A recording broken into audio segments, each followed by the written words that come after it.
Sometimes people need to go outside the church for help.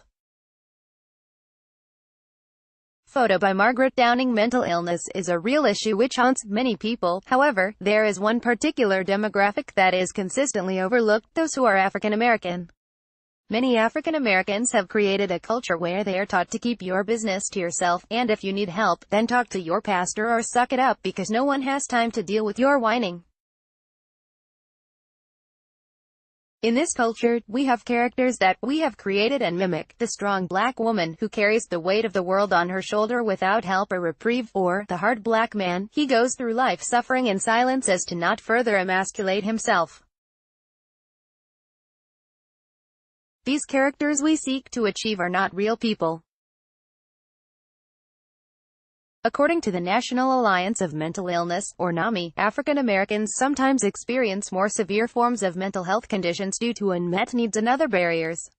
In fact, it continues with, according to the Health and Human Services Office of Minority Health, African Americans are 20% more likely to experience serious mental health problems than the general population, and among those serious disorders are post-traumatic stress disorder, PTSD, which is a common disorder in this particular demographic because of the violence and racism to which African Americans are continually subjected.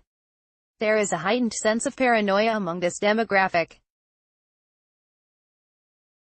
Meaning, the trauma caused by images of violence affect the psyche of those who look like the victims of systemic racism which still haunts our country. Many, if not most, African Americans feel victimized every day, and often wonder, when am I next? From personal experience, there are some things that I just do not allow my son to do, like walk home after the sun goes down, because that fear of him being a victim is very real, regardless of his class rank, or how well-spoken he is. The suicide rate for African Americans is among the highest when compared to other groups of people because of outside factors that are more prone to affect them, like homelessness and unemployment. Traditionally, quite a few African American communities are rooted in the church, or religion, and those who struggle with identifying their own mental illnesses are often told to pray about it, or get over it, and it is all too common to have been told to seek counseling through their churches.